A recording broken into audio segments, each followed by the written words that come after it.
Hey everyone, this is Nim Kolkar. Welcome to Sunday Chats with Nim. Let's wait for Facebook to send off the notifications. We all know the drill, and I just want to make sure everyone gets a chance to log in. So this is the next in my series of communication related videos, and today we're talking about job interviews and what might be some of the possible reasons you may not be invited back for the second interview, or you may not be actually offered the job. So we're going to talk from a perspective of communication mistakes that may possibly ruin your interview. Okay, so I can see that people are joining in, and as you join in, you know what I always ask you to do. Make sure you say hi Nim or hello Nim. I would love to even hear where you're tuning in from, so which part of the world you are based in. And if you have any questions related to the topics that I will be discussing today, I'm more than happy to answer those during the live session. I hope you'll excuse me for questions that I can't answer after the live session is ended, because it's a little difficult to actually keep track of who is asking what. But as long as we interact during the live session, I'll make sure to answer any queries you might have. Okay. Hi Garima, welcome to Sunday Chats. Hi Vikash, how are you? Welcome. Okay, so hopefully you've all had a fabulous Sunday so far. Here in Sydney, Australia, it's the last day of autumn and we're into winter officially as of tomorrow. So yeah, that's it. Hi Namrata, welcome. Okay, so just a few more seconds to make sure everyone is on board. Hopefully you've all been enjoying my Sunday chats. Now, I started this show way back in 2018. So if you've missed any of the episodes, and there are heaps of them, do visit my YouTube channel, which is Nim Kolkar, and you should be able to go through the playlists and find all the Sunday chats with Nim and all the different topics that I have explored since 2018. Hi, Nim, Sid from Mumbai. Hi, Sid. Welcome to Sunday chats. Fabulous to see you all. Let's dive right in. For those of you who don't know me, I'm Nim Kolkar.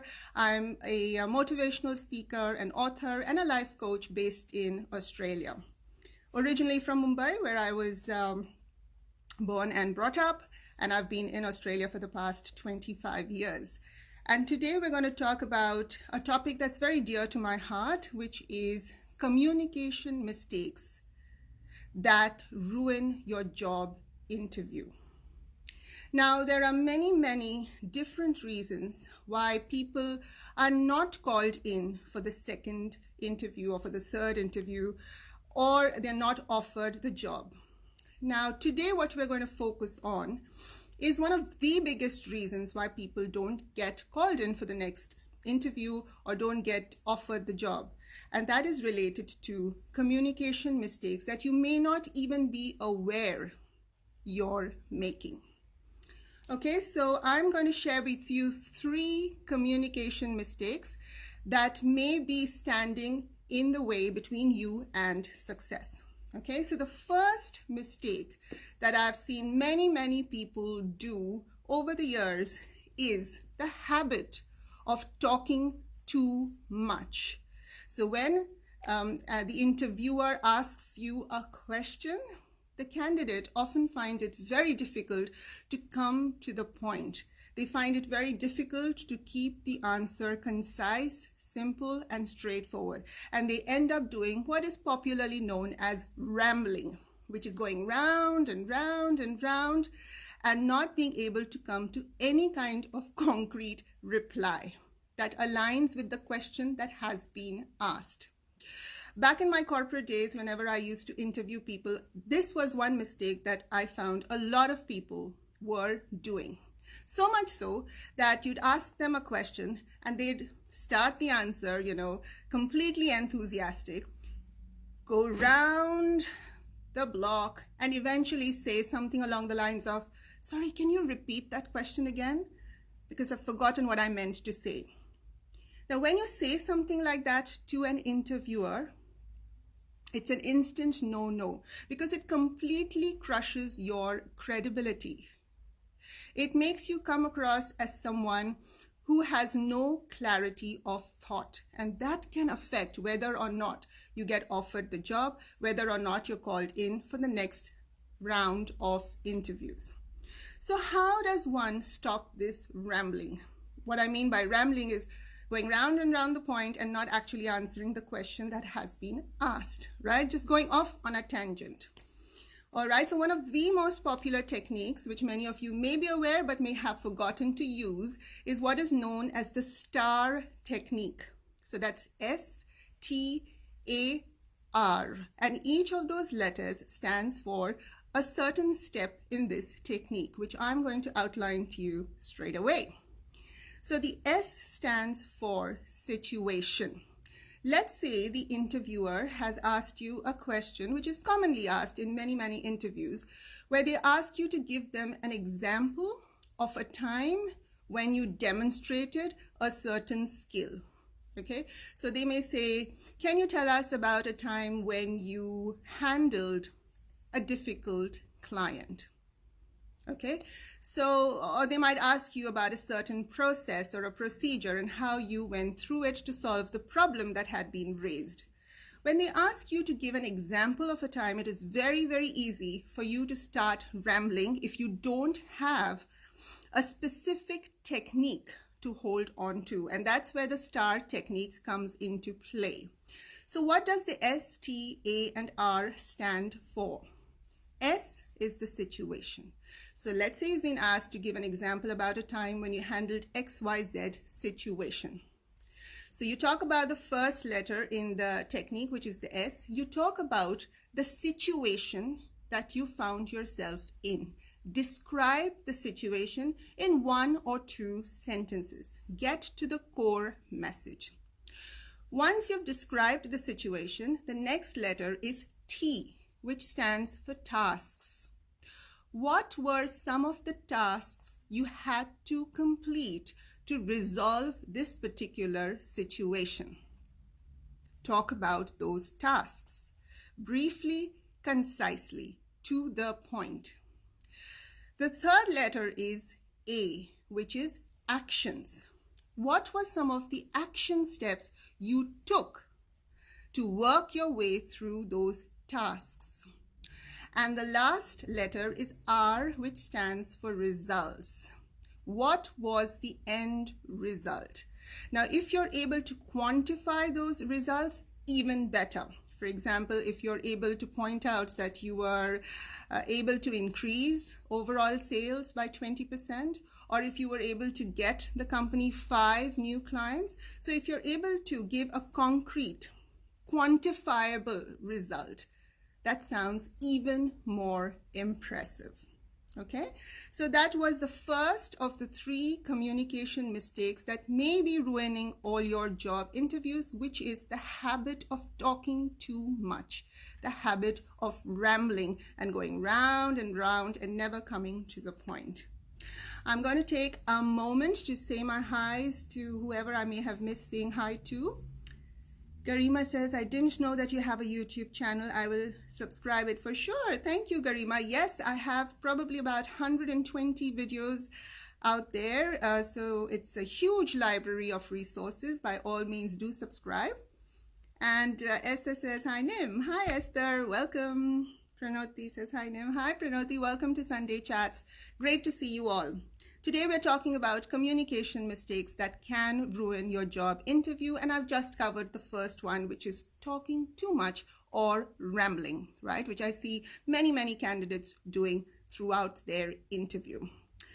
I also wanted to point out at this point that talking a lot or explaining more than is required does not necessarily make you come across as intelligent or capable or the one they should hire.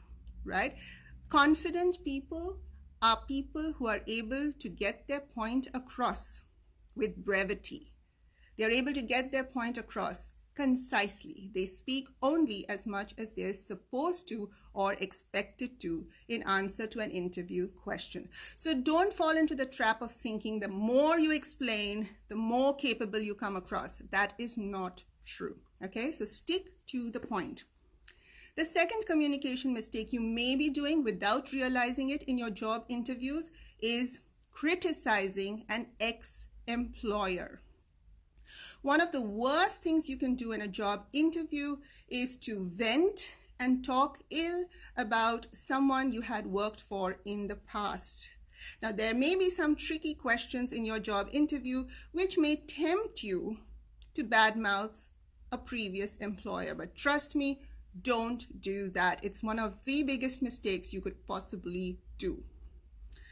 So you may be asked tricky questions such as, can you give us an example of a time when you could not see eye to eye with, one of your ex-bosses? And let's say you did not get along with that manager. You may feel, it's my time to tell them what a hard time I had in that company, and you hope to get some sympathy, and you go all emotional and you vent and you really talk bad stuff about that ex-employer. Please don't. Right? Now, you may be wondering, what is the purpose of this question in the first place? What is the interviewer trying to find out when they ask you to describe a time when you could not see eye to eye with an old manager? What they're really trying to find out through this question is, are you a team player? Are you someone who's able to own up to his or her own mistakes? Are you someone who is able to take your share of the blame if you played a part in whatever made that relationship go wrong? So to answer that question, you could say something like, you could describe a particular situation where you felt that, there was a bit of negativity between you and, let's say, a manager, but you also make the effort to highlight that you may have possibly contributed to that awkward situation, right? Never leave it at that. Once you finish talking about the part you may have also played and possibly making that situation a little bit difficult for yourself and your manager, you then talk about what you've learned from that situation and how you will use those learnings in future should a similar situation crop up again. When you do that, you end on a positive note. Right? You have taken ownership for whatever you may have contributed to the situation. At the same time, you finish that answer by telling your interviewer everything that you've learned. You've obviously become wiser because of it, and how you're going to use that wisdom in future should such a similar situation ever happen again. So that was the second point, which was never, never, never vent and criticize an ex-employer. And that brings us to our third and final communication mistake that may be ruining your job interview.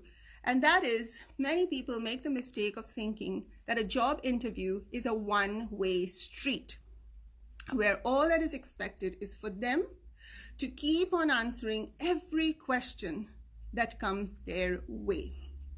Now remember, an interview is actually a two-way interaction. Right? So don't just be obsessed with answering every question and then waiting for the next question to come your way. You need to ask questions too, right? So stop thinking that you are doing some kind of performance and they're going to judge you. It is as much about them as it is about you. Right? Of course, they need to find out if you are the right fit for their company culture, but equally, you need to also find out if that company and its culture is the right fit for you. So it's a two-way street. Make sure you have some interesting questions lined up to ask your interviewer. You don't have to wait right up to the very end when they ask you the famous question, do you have any questions? You don't have to wait until then. Try and insert a question or two here and there so that the interview becomes more like a conversation rather than like a performance where you are being judged. right? So what are some of my favorite questions to ask? Well, back in the day when I was still in corporate and I was giving job interviews, two of the things I really, really loved to ask my interviewers were, the first one was, what is something that you love the most about your current job, right? When you asked that, it brought a smile to most people's faces, and they sort of talked about the positive aspects of their company, right? So when you ask someone about their own positive experiences, what gives them joy, what do they love about their job, it gives them an opportunity to highlight all the wonderful stuff that makes this company worth working for. And the second question that I loved to ask was, who are the team members that I will be interacting most often with, right? Because it's important for you to know who are those handful of people with whom you will be working most closely on a day-to-day basis, right? Which again gave the interviewer an opportunity to give you a deeper insight into the team and the team culture. Okay, so those were my 3 communication mistakes that may be preventing you from moving into the second round of job interviews, or maybe preventing you from getting that job offer. Of course, there are a whole heap of other reasons that may be responsible for not being called in. But if you're able to become aware of these 3 mistakes that I've just pointed out today, then you at least increase your chances of getting that job that you've always dreamt of getting. So that's it for today. Let me just quickly read what Vikash has said. Amazing points, Nim. Avoiding these small mistakes, one can do wonders. Absolutely, Vikash. They're really, really simple communication tips, but very, very effective. So if you're able to watch out for these mistakes and look out for them, it'll make life a whole lot easier for everyone concerned. So if you've enjoyed today's session and you'd love more such tips, like I said at the start, please do go and subscribe to my YouTube channel. It is called Nim Golkar, and it's got about 120 videos, both short and long, and it is packed with tips and strategies to help you become more confident and to help you become a more effective communicator. All of those are, of course, free, so they are free resources. Please do go and check those out. In addition to that, you can also check out my blog, which can be found on www.nimgolkar.com. I've been writing that blog since 2011, and it is also packed with heaps of articles and blog posts that can help you become more confident and a better communicator. Now, in addition, of course, these are all free resources. So in addition to all the free stuff, I also had a paid program, which is called Communication Skills Mastery. So that is made up of 4 modules. The first module is about assertive communication. The second module is dealing with difficult colleagues and bosses. The third module is about public speaking and presentation skills. And the last module, very important, is about professional networking skills and body language. So if you want to find out more about that program or any of my other coaching programs, please email me at nim@nimgolkar.com. Or if you want more information, hop onto my website, which is www.nimgolkar.com. So I hope you've enjoyed today's session. As always, I've enjoyed interacting with you all. I look forward to seeing you all again very soon, next Sunday, with yet another episode. Take care. Bye for now.